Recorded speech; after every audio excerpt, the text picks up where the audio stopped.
জয়গুরু। আজকে এপ্রিলের 15 তারিখ 2026 সাল। এই মুহূর্তে আমি আছি টাঙ্গাইল জেলার সখীপুর উপজেলার একটা জায়গায়। এই আমাদের আতাউর এর বাড়িতে এসেছিলাম গত রাত্রে। তো একটা বিষয় আমি বলতে চাচ্ছি, নবী মোহাম্মদ সাল্লাল্লাহু আলাইহি ওয়াসাল্লামের আগে ওই সমাজে পূর্বের প্রচলিত যে ধর্ম, সেই ধর্মের কিছু কার্যকলাপ তখন চালু ছিল। পূর্বে প্রচলিত ধর্মের ভিতরে সন্ধান করে দেখা যাচ্ছে যে আদি পিতা আদম আলাইহিসসালাম যখন পৃথিবীতে আসলো, তখন কাফের এবং মুমিন হওয়ার পার্থক্য বিষয়বস্তুটা ছিল, ফেরেশতারা আদমকে সেজদা করে মুমিন হয়েছিল, ইবলিস আদমকে সেজদা না করে কাফের হইল। তো সেই আদম সেজদার মাধ্যমে কাফের মুমিন হওয়ার যে সূত্র, ফর্মুলা, পদ্ধতি, নীতি চালু হয়ে গেল। পরবর্তী ধারায় কিন্তু উনি আদম সন্তানের ভিতরে এই আদম সেজদার মাধ্যমেই মুমিন হওয়া, আদম সেজদা না করাই কাফের হওয়া, এই ধারাবাহিকতা চলতেছিল। ইউসুফ আলাইহিসসালামের সময় এসে যখন ইউসুফ আলাইহিসসালামকে সেজদা করলো ইউসুফের 11 ভাই পিতা মাতা, সূরা ইউসুফের 100 নম্বর আয়াত, তারই ধারাবাহিকতায় এই কাফের মুমিন হওয়ার বিষয়বস্তু ছিল আদম সেজদা।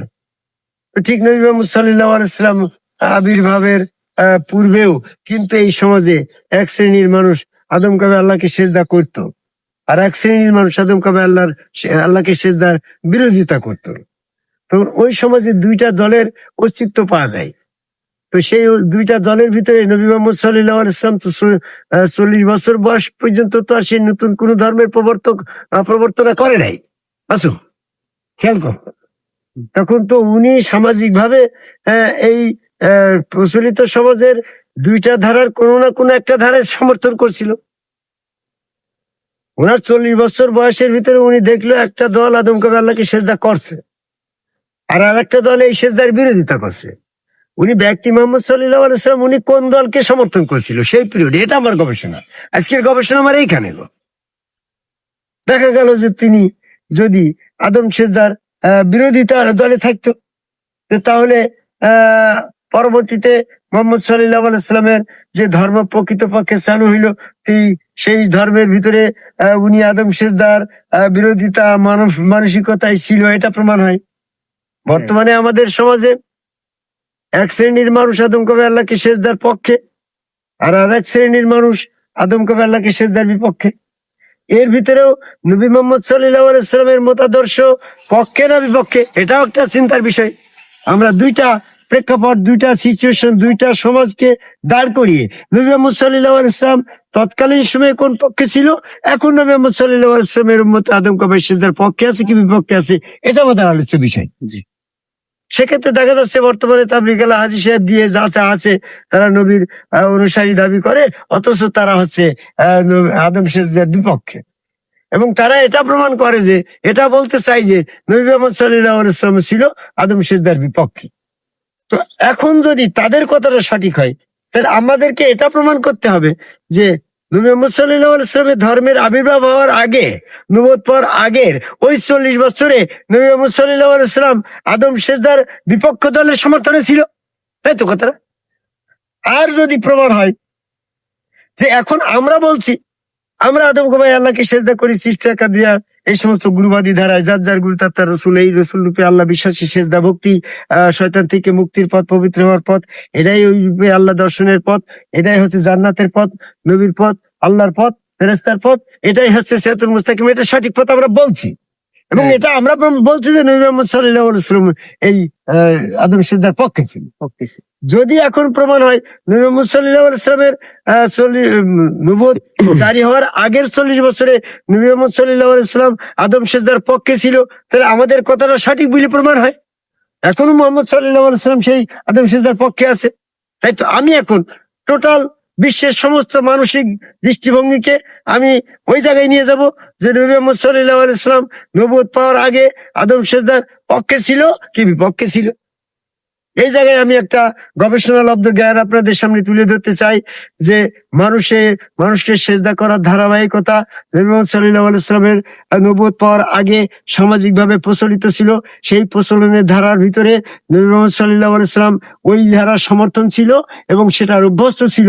সেটার প্রমাণ এইভাবে পাওয়া যায় যে জিবরাইল আমিন ফেরেশতা যখন নবীর কাছে হেরা গুহায় আসলো মানব রূপ ধারণ করে, সূরা আনামের 9 নম্বর আয়াত, মানব রূপ ধারণ করে যখন তিনি ওনার সামনে সেজদায় চলে গেল, তখন তো তিনি ওই আদম সেজদার বিরুদ্ধে যদি থাকতো তাহলে নবী মুহাম্মদ সাল্লাল্লাহু আলাইহি ওয়াসাল্লাম জিবরাইলকে তো ডিনাই করতো, অস্বীকার করতো যে না না না, তুমি এটা অবৈধ কাজ করলে তোমাকে আমি আমি আল্লাহর পক্ষ থেকে দূত হিসাবে মেনে নিতে পারি না। এটা তো তার মানসিক অবস্থার রিয়াকশন হওয়ার কথা ছিল।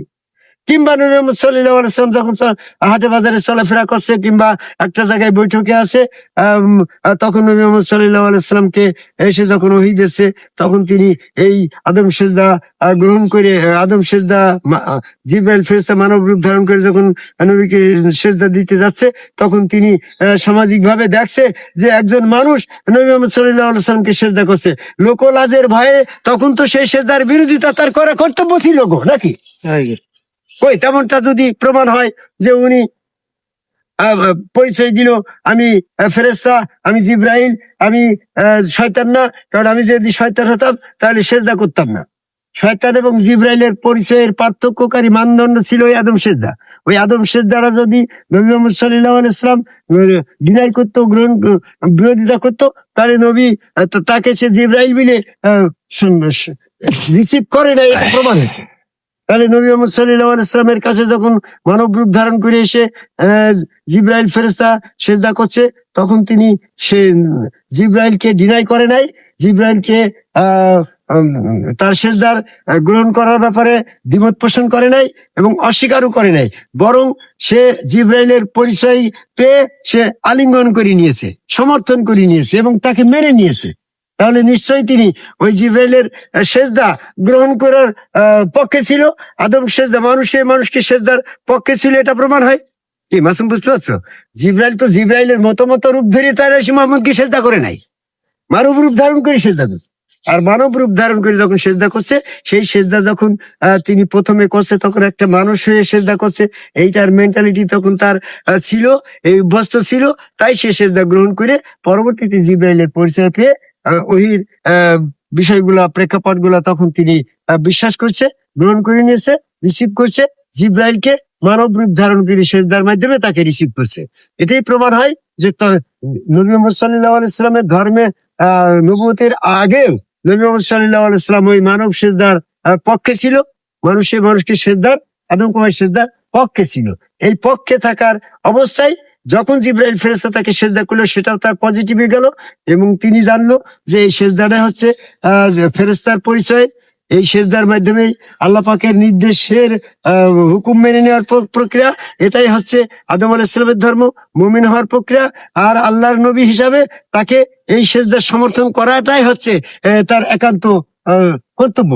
তাই তিনি নবী মুহাম্মদ সাল্লাল্লাহু আলাইহি ওয়াসাল্লামকে যখন হেরা গুহায় এসে জিবরাইল ফেরেশতা মানব রূপ ধারণ করে সেজদা দিয়ে ওহী দিল, তখন তিনি বিশ্বাস করলো যে এটাই জিবরাইল, এটা শয়তান নয়, শয়তান হলে তো আমাকে সেজদা করতো না। তাই আমাদের এই ধর্মের ভিতরে প্রচলিত ধারায় যারা আদম সেজদার পক্ষে আছে, তারাই নবীর পক্ষে, আল্লাহর পক্ষে, জিবরাইলের পক্ষে এবং মুমিনের পক্ষে আছে, আল্লাহর দলভুক্ত সিরাতুল মুস্তাকিমে আছে। আর যারা আদম সেজদার বিপক্ষে আছে, এরা হচ্ছে শয়তানের অনুসারী, এজিতের অনুসারী। তাই এজিতের অনুসারী দল পরিত্যাগ করে আদমকে সেজদাকারী একজন সমগ্র রাসূলের কাছে বায়াত গ্রহণ করে সেখানে সেজদা ভক্তি দিয়ে এই জিবরাইলের পথে, আল্লাহর পথে, নবীর পথে, সিরাতুল মুস্তাকিমের পথে এসে শয়তান থেকে পবিত্র হওয়ার আহ্বান করে আমার কথা শেষ করে যাই।